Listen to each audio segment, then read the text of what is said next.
Welcome, everybody, to another episode of Sunday School Dropouts podcast. We are so glad that you're with us today. Yes, it's good to have everybody on this here election day 2024, which I cannot believe is here already because it seems like this year has gone by fast and here we are. It's a lot. Yeah.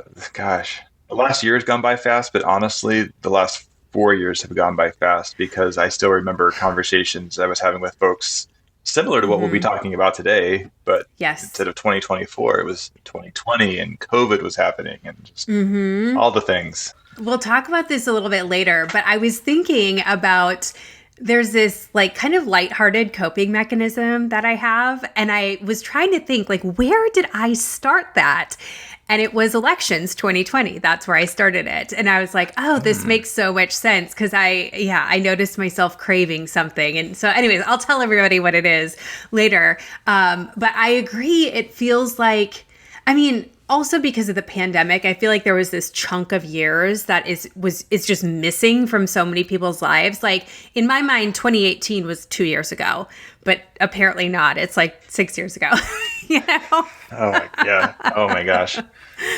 Yeah. Well, 2018. Because we're talking about election stuff in 2016 when Trump won the first time. Like, holy shit, was that really 8 years ago? Yeah, I know. That doesn't feel real. Yeah, it really does feel like a lifetime ago, like a lifetime has happened. There's, just so much. And yeah, it is wild to think that we are sitting here on election day, another election, ready to be, or election cycle ready to be over, which I am nervous about and ready for, like in terms of relief. I'm ready for, maybe to like move on, but I know we'll talk about all of that, later. Yeah, absolutely. Yeah. So, well, first of all, do we have any announcements today? You know what? We don't have any new announcements. I know everybody's heard us talk about the religious trauma in the elections course. That is still running, and we have it running all the way through the end of the year because we also recognize that regardless of who wins this election, there's grief, there's a lot to process. There still is relationships that could be impacted by it. And so we wanted to make sure that we carried the course all the way through to the end of the year to make sure that we were covering that stuff as well. And it's a self-led course. So you can jump in right now if you want, and you can get all the resources. You can do it at your own pace. Or maybe, you're here in election week and you're like, I need all the skills I can get. And lucky for you, there are like 3 or 4, sometimes 5 exercises and interventions that are taught every single month. So you could just, go get the course and download all of those PDFs if you need some extra skills this week. But you can, if you're still interested in that, go to traumaresolutionandrecovery.com, click the courses tab, and it'll shoot you right over to the registration page, and you can use the code Sunday School Dropouts for $50 off. Awesome. Yeah, that sounds great. And maybe someone who's hesitated to get that now, it's like maybe realizing, that would actually be a really helpful resource to have right about now. Exactly. So still available. I'm hoping so. Yeah. Before we get into it, I always just like to remind folks that we recognize that some of the topics we discuss in any episode may bring up feelings, emotions, and triggers that may require more processing or be too much to handle right now. Please always feel free to skip any episode or parts of episodes and come back if and when you are ready. Our goal is to help you trust your own body and lived experience. So please take what you need and leave what you don't. Today, instead of doing, flannel graph story time, vocabulary lessons, or even prayer requests, we have a fun little game. It is the Presidential and Election Jeopardy game that Andrew and I are going to play against each other. We should have come up with some stakes to play this. Maybe somebody wins, I don't know, at least bragging rights, but maybe who knows what else. Anyways, so the way this is going to work is these questions are designed in Jeopardy style. We'll go back and forth between reading them and answering them. And, whoever does the best is, the person who got the history degree. No pressure. No pressure. Yeah, exactly. Mr. History degree himself. So it's been a few years, so yeah. I don't know. We'll see how it goes.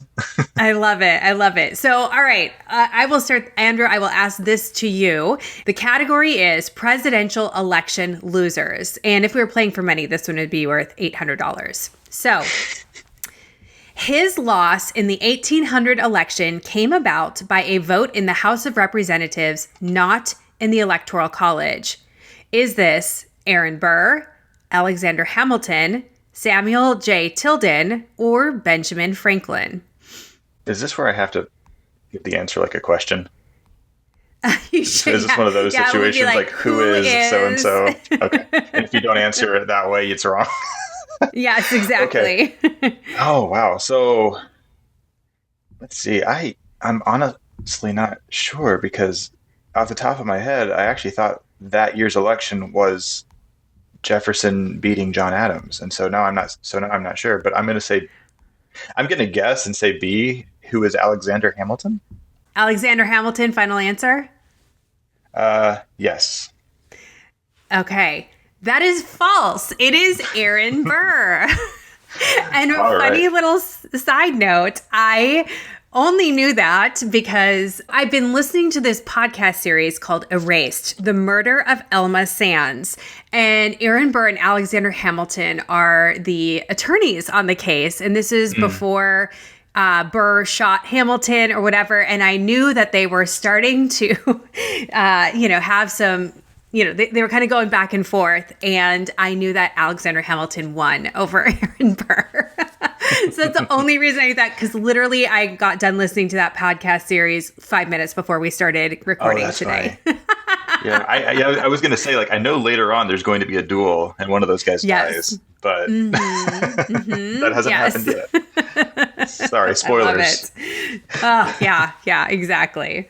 All right, so I guess you didn't win the $800 on that. I guess not. Now it's my turn to fail. All right, so this one is so the category is close states in the presidential election for $200. Okay.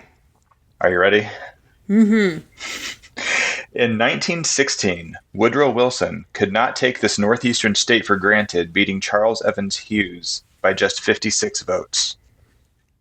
The possible answers are A, Vermont, B, Massachusetts, C, New Hampshire, or D, Virginia. I am going to go with, I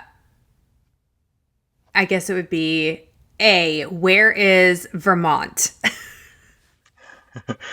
Let's see. So the correct answer is, in fact, C, New Hampshire. Man. I would not have known that either. I would not have known that either. Process of elimination, I knew it probably wasn't Virginia because that's not generally considered the Northeast. Yes. But other than that. Yeah. Oh, yeah, I would not have known that, even if I was a history major. Okay, I'm going to move to a different category. I'm going to skip the next one and go to the next category is the Electoral College by the numbers. Vying for re-election, he did not treat his Minnesota opponent nicely, winning 525 to 13. Is this A, H.W. Bush, B, W. Bush, C, Carter, or D, Reagan? Oh, let's see. I think I know this one. Yeah. Well, I was going to say, you have a background from Minnesota, so I feel like you might. I feel like I should know this, but or I did know it at one point, but I am drawing a blank right now. Okay, so I'm gonna say A, who is H.W. Bush. All right. Oh, that is incorrect. It is D, Ronald Reagan. All right. And I want to say, was his opponent Walter Mondale? I'm pretty sure that's who it was. Yeah. I think he was the one from Minnesota, but I could be wrong. I actually don't remember. Yeah. Yeah. Well, all right. It was Reagan. All right, go. Good to know. Yeah, I'm yeah. learning new things. All right, so okay, this next one is the next category is the Electoral College by the numbers for $1,000. Ooh, So okay. no pressure. It's just Yeah. $1,000. The question is: Andrew Jackson won, in quotes, won the Electoral College 99 to 84 to 41 to 37, but having no majority there, lost the election in the House to this man. The options are A, James Monroe, B, John Quincy Adams, C, Henry Clay, or D, Martin Van Buren. Ooh, gosh. Okay. I have no idea. So I'm going to go with D, who is Martin Van Buren. Oh, Martin Van Buren. I mean, that's a good guess. It was in fact B, John Quincy Adams. Well, John there you go. Quincy That was the Adams. one Yeah. I was for sure. I was like, it can't be him. Oh, that's so Yeah. interesting though, because in all honesty, I had forgotten that ever happened, where Yeah. somebody won but didn't win because Win. and so because they didn't actually have an absolute majority and therefore still ended up Yeah. losing. Like some crazy things that have happened. Interesting. Oh, yeah. Well, I know that. I mean, the scandal that must have been back in the time, it's, Yeah, what? It's good that we're doing this because I think, I mean, as Americans, I don't know that we always pay attention to our own history. And so I totally forgot about that. And I'm like, we have these elections nowadays that it's like, oh, this and this and this. And it's like, oh, no, this has been happening for a long time, a long time.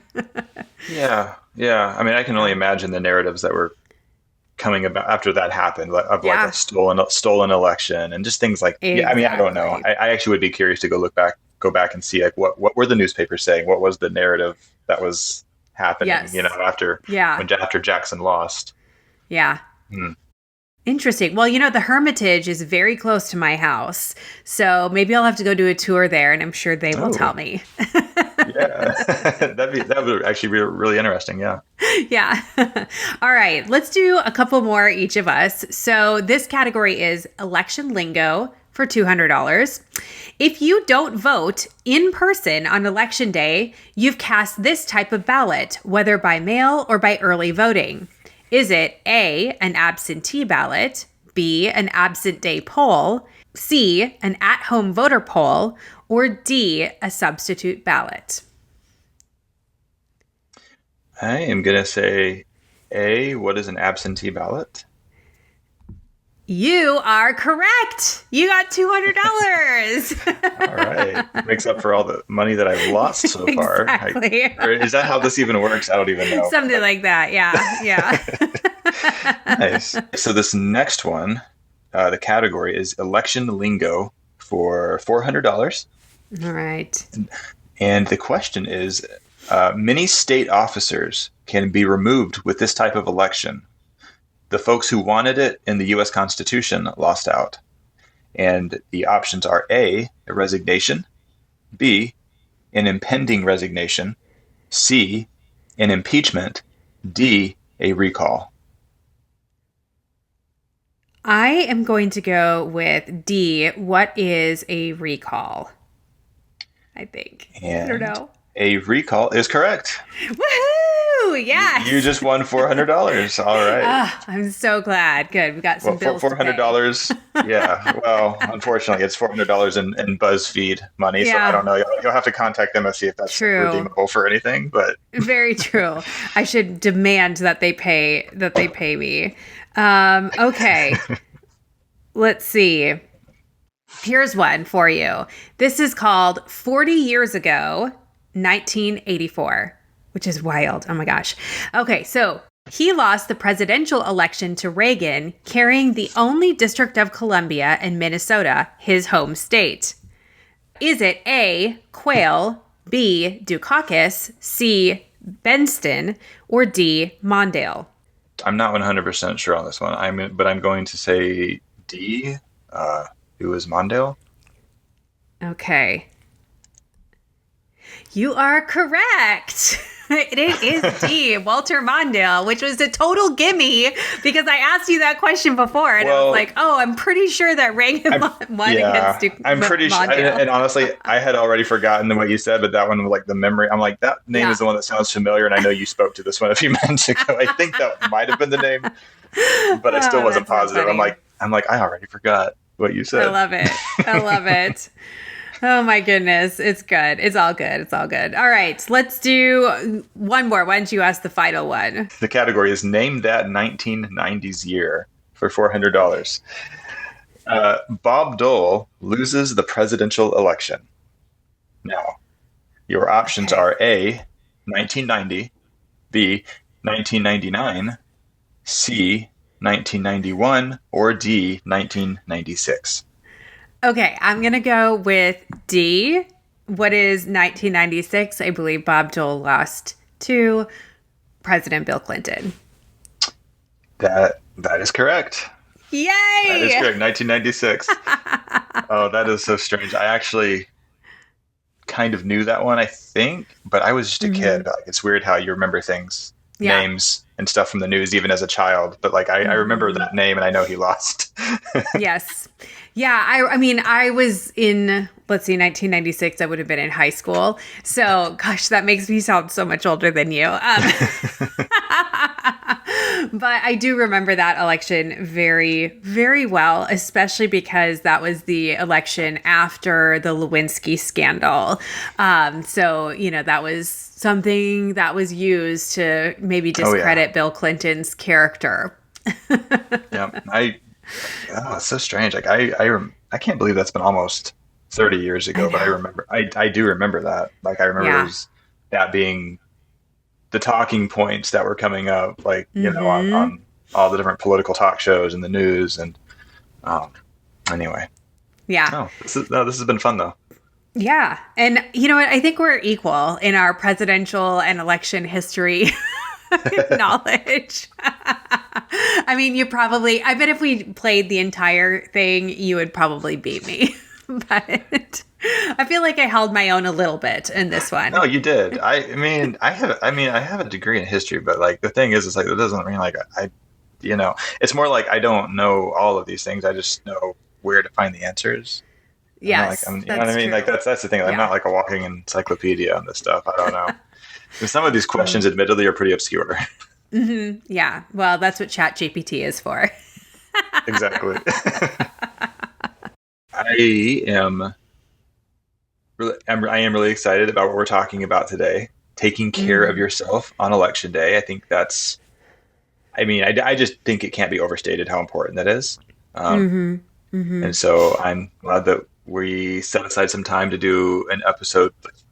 exclusively about that. Um, so first things first, though, just kind of want to check in. How are we feeling today?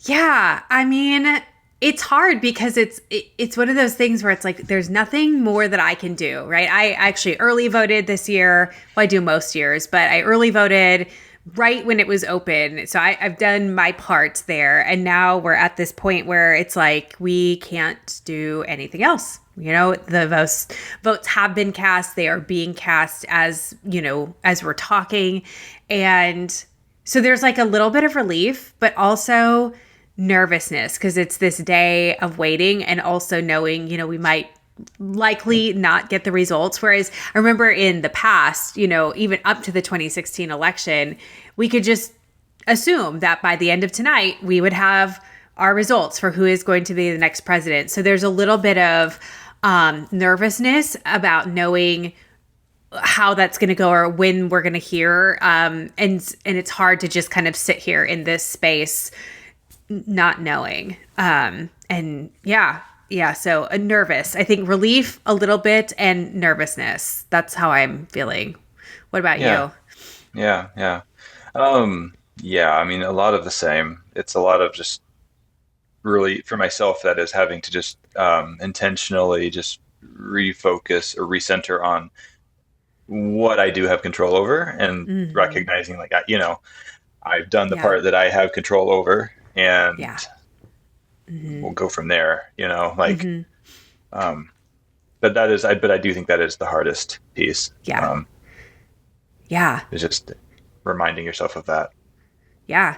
This has been, such an interesting election cycle for so many reasons. And I know the last, month, a little bit over a month, we have been talking all about Christian nationalism, religious trauma, and politics and things like that, which has felt really important. Part of us doing our part is being able to educate on some of these issues and talk to experts and start to understand why these two areas are so deeply connected and how that impacts us.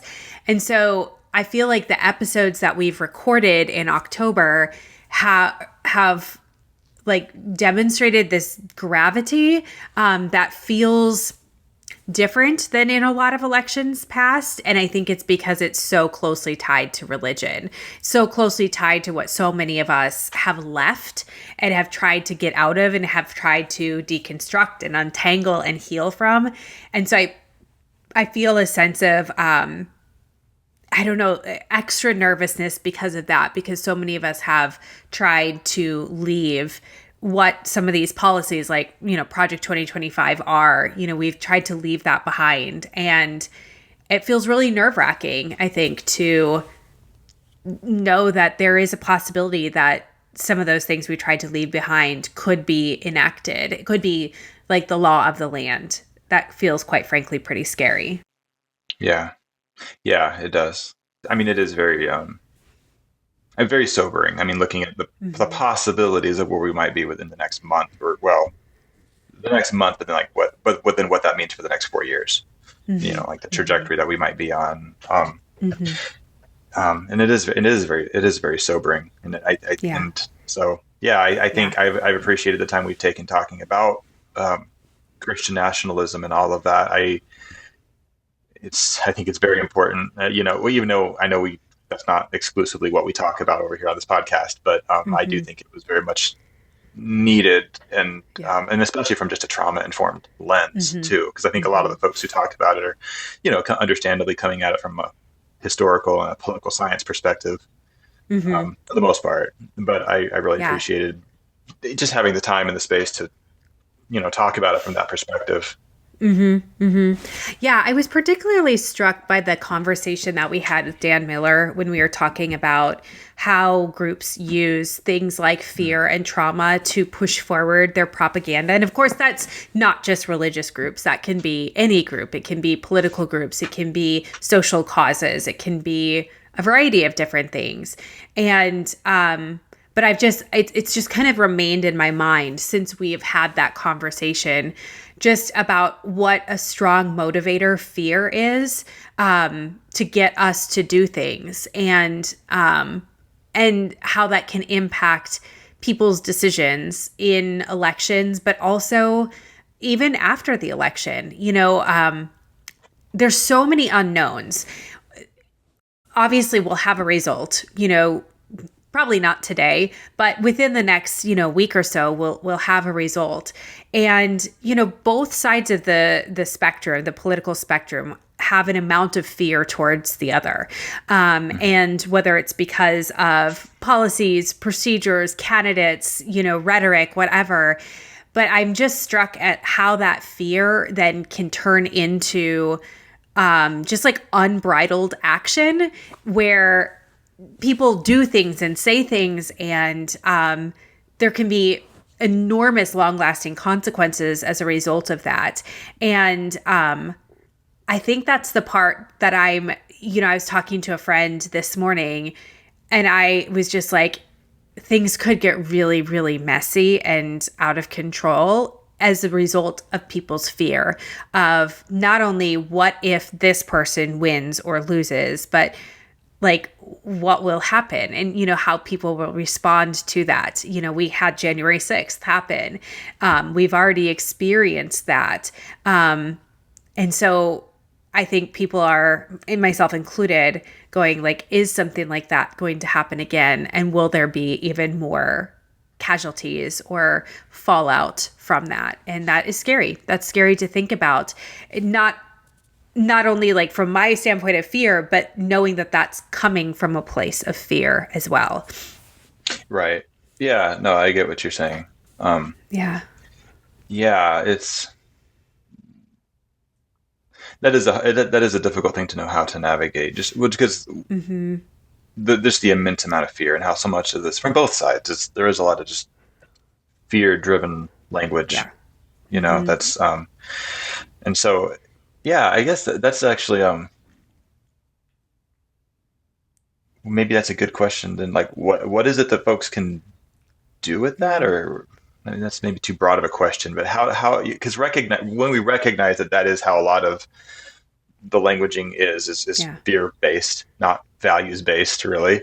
What is it we can do in response? Like, how can we still Mm-hmm. take care of ourselves in the midst of Mm-hmm. those types of narratives that are being cast about from every side, really? Yeah. You said something earlier that I think is really key, that idea of like controlling what I can control, like what are the things around me that I can Mm. control. I'm reminded of at the very beginning of the pandemic when nobody knew what was happening. Governments, countries, health professionals, nobody knew what was actually going on. And there was this mass panic of, who do we believe? What do we do? My life feels like it's falling apart. Anxiety, stress is all increasing. And I remember talking with my clients who were feeling the same way as well. Because on top of that, so many of my clients, this was the first time that they weren't necessarily listening to somebody that was a religious figure to guide them in terms of what they should do. And, so we talked a lot about developing self-trust, but also we talked a lot about like, what are the ways that you can develop a sense of stability for yourself? What are the things that you can count on in your own life that can help you feel a sense of groundedness in the midst of chaos? And so, it could be anything from like, I know that when I wake up in the morning, I have my cup of coffee and I can count on that. And I know that, this show is on TV on a Monday night and I can count on that. And this friend is, texting me throughout the day and I can count on that. And finding things that give you a sense of stability that are within yourself and in your own world and control. That is independent of the external world and other people. And, and that's oftentimes very simple things. But I think that can be really important when it feels like we have absolutely no control over what is going to happen, not only today, election day, but moving forward, even after the results have been announced. That's kind of where I would go to, is like, what are the things that I can do to create a sense of stability, or I can count on this. But yeah, what about you, Andrew? To that same question. Yeah, yeah. A lot of the similar, like, I definitely try to focus on things that you have control over, that are within your sphere of influence. Part of that also, I think, is that I definitely encourage folks to do is don't feel bad if you need to just like shut off certain news Mm, outlets, media outlets, and I mean, or your phone, yeah. because I do think that it is. I don't get me wrong. I mean, I think we should be informed, not be apathetic, be engaged, Mm-hmm. and specifically in the context of election day, once you've done what is within your control, um, you may find that there's not a whole lot of value in staying glued to your Facebook feed or your Instagram feed, or refreshing the news apps over and over and Mm-hmm. over to see every 10 minutes where the numbers have updated to. If you want to do that, I mean, that's your prerogative, but it's one of those Mm-hmm. things where that you checking it is not in any way, shape, or form affecting the outcome, but it is in real time affecting your nervous system. And Yeah. so I think there's something to be Mm-hmm. said for that. Like, give yourself permission to step away. That doesn't mean that, even if it's just for an hour, that doesn't mean Mm-hmm. you don't care. That doesn't mean you're not engaged. That doesn't mean any of those things. But Yeah. just recognizing that this is also how you've done the work you need to do. There will be more work to do in the future, and also you can take Mm-hmm. care of yourself in the midst of this. Yeah, I think that's so good. One of the things that we've been focusing on since February, the religious trauma and the elections course, we've had all these great people come in and they've been able to speak to different topics and whatnot. And then we teach skills and so that people can have resources and tools within themselves. And since the very, very beginning of the course, all the way back in February, we have been really like driving home that skill of internal safety, of finding safety within yourself. And we've given lots of tools and lots of resources of how do we do that. And then we built on that throughout the last, however, 9-10 months. And I think that that's like, it's hard because that cannot be developed in a day. Like you hear this podcast and then by this evening, as they're starting to tally results, all of a sudden you're going to have this ability to access internal safety. However, I still would encourage people to work towards that because when we have those resources within ourselves, it means that the world around us can be chaotic and crisis filled even. And we don't have to be swept up into it. That's not to say we won't be impacted by it, but it is saying like that is independent of what I know how to do to take care of myself. And both of them can exist. I can find safety and there can be crisis and chaos. And so, I think that skill of internal safety is something necessary for a time like this. And I would encourage people that have been doing work with the nervous system to tap into those tools and skills. And I mean, you hear us talk about it all the time, on the podcast, stability, internal safety, internal security. And I think that now is a great time to use those skills.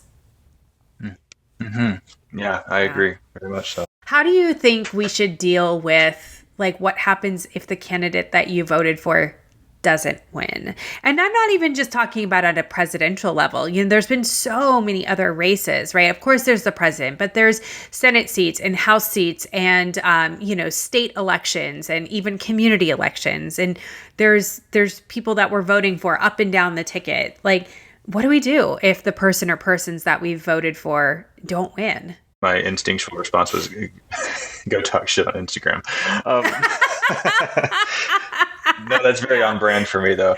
I mean, obviously, that's a joke. You can do that if you want to. I mean, I think it can be cathartic, but in a more productive way, I do think that it's back to basics, and that is just back to what you can control. Like, there's going to be elections that the result is not what we wanted, and that's okay.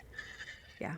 And we can still be engaged, especially at the local level, like within our own communities, continuing to work toward what it is that we want to see happen. I mean, because the thing is, whoever the candidate was, like, there was a reason you voted for them. There was something about policies that they wanted to enact, that they wanted to push forward, that presumably did something in your community, whether it's your immediate community or the state level or the federal level, whatever. But things that you cared about.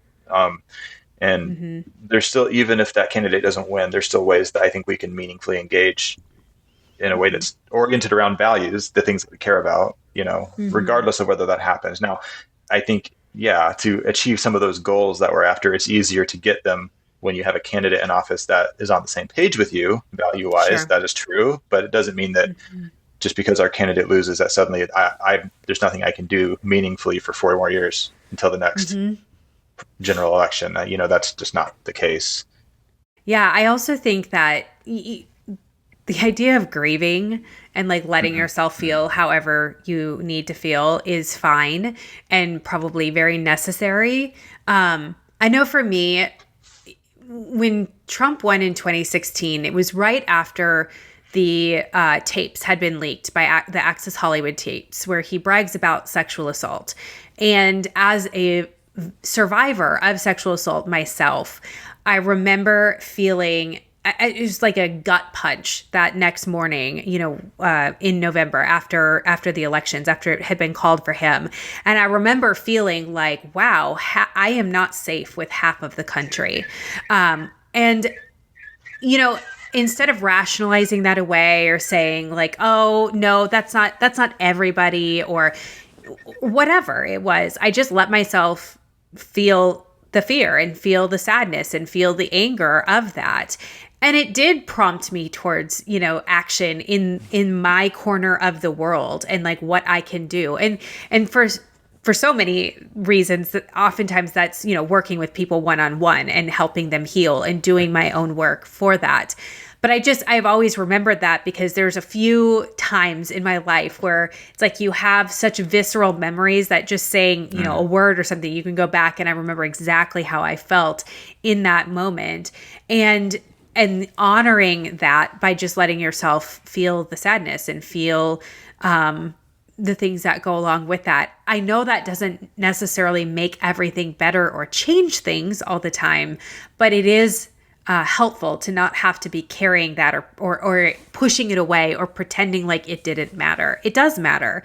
And so to give yourself that permission to grieve in the ways that are important to you, I think is extremely helpful. Yeah, yeah, absolutely. I think that's incredibly important. Just giving yourself permission to feel whatever that Yeah. is. And it's interesting. You mentioned the 2016 election. I still remember that so vividly. Mm-hmm. Like just Yeah. because I remember I had fallen asleep earlier that evening, earlier than I meant to. Woke up at like I think 3 a.m. I don't know. Yeah. And I just checked my phone and it was like all like the headlines on every news app was like all caps, Everything. like it's Trump won, Yeah. whatever, some variation of that. Mm-hmm. So Mm-hmm. yeah. Yeah. Yeah, it's wild. It definitely, things can stick with us, and yeah, Mm-hmm. it's our job to honor that process of what's happening within us and not have to just make it go away or say it's not that big of a deal or tell ourselves to get over it quicker than we need to. And I do want to say in that respect, when that happened, people did rise up. I mean, we had the Me Too movement that was on the heels of that. And I think that's why grieving and being honest about things is so important, because that's when people make change. We don't make change when something's not important to us. And so it's not, I'm not trying to like put a silver lining around it, but I am saying that because of the gravity of that and because people allowed themselves to feel the weight of that, we also then are having change in some really significant ways. And so I think that's like the hope of grief, is that we are able to live in a new reality as a result of that pain. Well, one idea is also navigating relationships, both friendships, but also like family Yeah. relationships of people that may believe differently than us. Mm.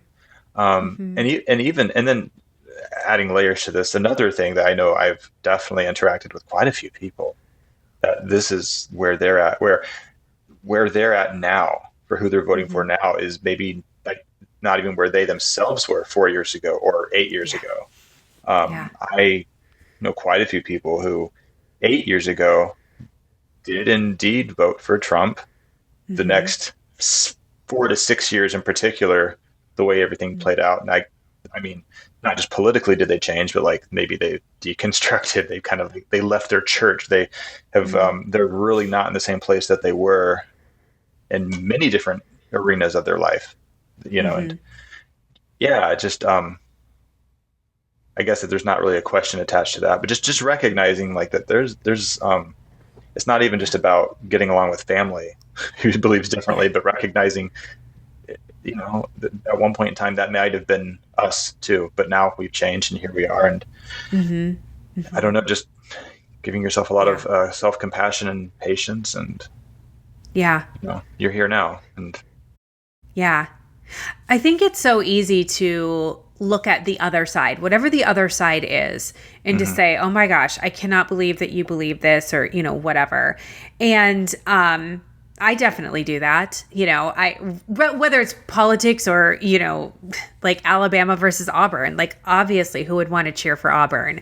Like just kidding, right? No, I'm just kidding. Not really. But no, when we have somebody that's opposite, it can be very easy to look at that difference and then sense danger, whether that's like a real or actual threat, or just, like bristling ourselves, maybe a more defensive posture. And I know this is hard sometimes for people, but I think when I put myself in a place of empathy, now remember, empathy is just seeing something from somebody else's perspective, like standing in their shoes and seeing it. It's not agreement. It's not, telling somebody to go forward with certain actions. But like when I practice empathy, because I have been on the quote unquote other side, I do understand why people are for certain things and not for other things.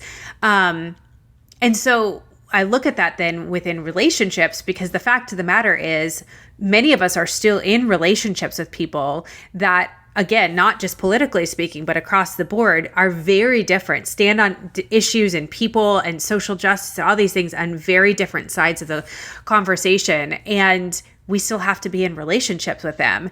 And we still have to figure out a way to like navigate this world. And sometimes empathy can be helpful because it's not always that people are super duper malicious.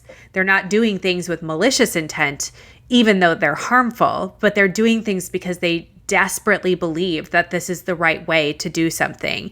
And so again, that's not justifying certain actions or whatnot, but I think it does help to soften a little bit when it's like, oh, this actually has nothing to do with me. Like if you're against this thing that I believe in, or you're against part of who I am and how I live my life, you're not actually against me. It's that, religion, that social justice cause, that political stance that has taken up so much space in your mind that you can't see me as the individual, or you can't see this other person as an individual. You just see them as this really dangerous other, which then gives this permission to treat people however they want to.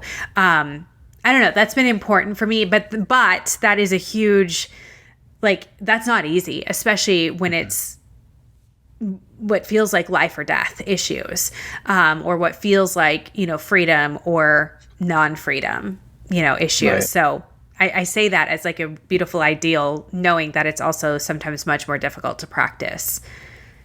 Mm-hmm. Yeah, no, it is. I mean, it is one of those things, like certainly easier said than done, but also I think I think it's so incredibly true though. Yeah. I mean, because it's one of those things where it's not that we're trying to recognizing how like what a lot of folks are doing is not inherently malicious. Like most of them are still people that are they're afraid and they're trying to do what they can to feel safe to some degree somehow. Yeah. It's usually the core motivation for a lot of these things, I feel like, in politics. And now not to like try to spiritually bypass it like that. So therefore it's okay. Like it's not okay and it's still harmful. But I think that when you start to realize and see that even people who are maybe standing behind legislation that is arguably very harmful, when you realize they're not doing it because they're just this pathologically evil person, it really does set the stage to actually then be able to still, I think, actually connect meaningfully with these people and affect change. Because I mean, at the end of the day, affect change is like such a phrase like a lot of us I think care about. We did, and that's what we're trying to do. Like, and so I don't think that it's actually helpful or serving that value by demonizing the other side, regardless of which side we're talking about. Yeah, I think that is such a helpful piece. And it goes back to what we were talking about earlier with that conversation we had with Dan Miller in terms of the fear piece. So it's how people justify this, like you said, arguably harmful rhetoric or action or position or whatever, but it's not coming from this deeply inherent malicious intent. It's coming from this place of terror and fear of that if I vote yes, or I vote no, or I vote for this person or that person or whatever, like my rights or my equality will somehow be decreased, or, whatever the message is behind it. And that place of fear then becomes where they respond out of. And we know from a nervous system perspective that when we are in a place of fear, we can make any move. We can rationalize any behavior, any action, anything, even if it's not rational. Yes, that is very true. Very true. So, let's talk a little bit about how we're taking care of ourselves this week, because I think we both realize we are not getting a result today. It is, unless there's something crazy that happens. I think last time, in 2020, we had to wait till Saturday, the following Saturday morning, which is another moment that I have a visceral embodied remembrance of, that I can tap into. But yeah, we're probably not going to get the results for at least a few days. So how should we be taking care of ourselves? And I don't say should as in like a prescriptive, but like, how are you taking care of yourself? And I kind of thought of like two different categories. The more what we might call productive ways. So, it's the going to therapy, it's taking a walk, doing those things, but then also the lighter ways, because we do have to have what we might call glimmers, these moments where it's like we can take a breath, kind of let everything go for a moment and just be present and enjoying a moment or living in a moment versus constantly caught up in this chaos that we're all collectively going through together.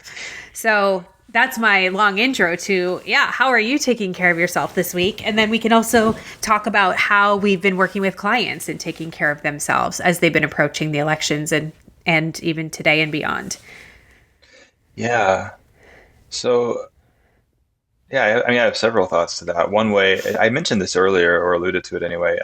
I'm just giving myself permission to not be glued to social media and news apps. Yeah. I am going to be checking in, but it's going to be more like checking in on that, like maybe daily or maybe a couple times in the day, like mid morning and then the late afternoon. Like I'm trying to make a very intentional point of not just doom scrolling, as they say. Like I'm not going to be sitting on like whatever CNN or what MSNBC or something, updating every time the numbers change a little bit to see like, where are we at now? Where are we at now? Because I think 4 years ago, wasn't it Nevada was one of the states that took forever. And like, I still remember checking back, like, where are they at now? Where are they at now? Like, where is it at? And what's the percentage left to count, And I'm not going to do that again. That was a lot. That's one example. That's one example. I'm going to just like, it'll be what it'll be. Me checking, it's not going to change the outcome. I will be checking in, but I'm not going to be watching it in real time. Yeah. As far as like more just lighthearted stuff that has nothing to do with that is, there's a few shows that I've recently started watching lately, but I'm going to make a point of probably watching that week, like each day, watching like an episode of, right now it's Ted Lasso, as far as ones that are like lighthearted, funny, but like uplifting type shows. So that's going to probably be the one that I keep watching. I love that. Yeah. What about you though?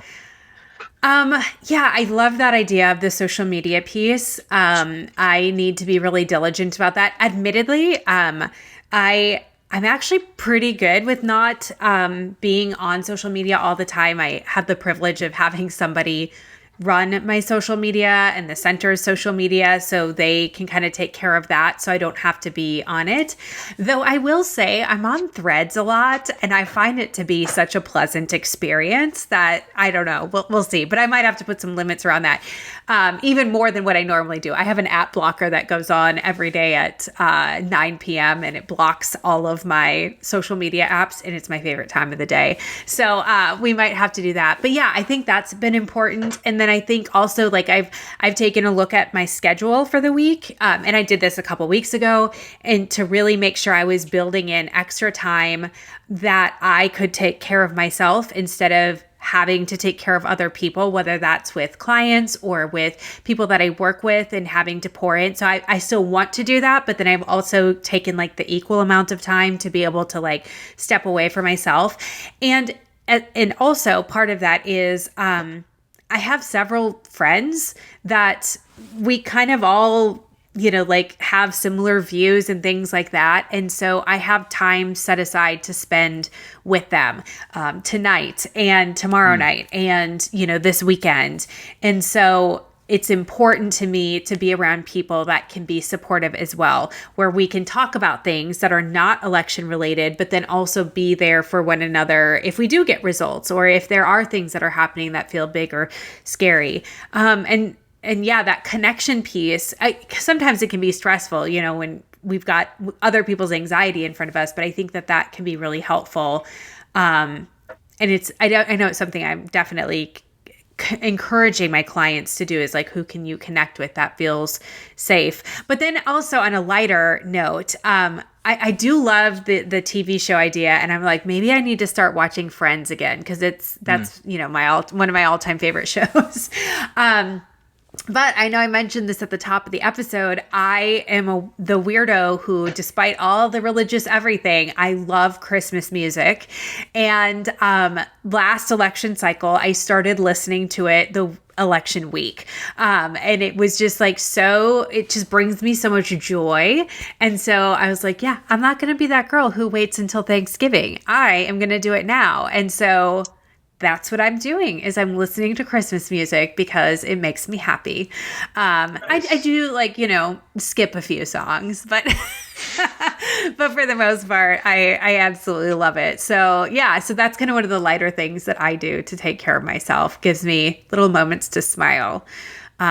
But yeah, I'm curious, as you've talked with clients, or if we're, looking to encourage people who are listening, I wonder what are some other things that we would be suggesting for, both kind of those productive ways of taking care of yourself, as well as some of the lighter ways.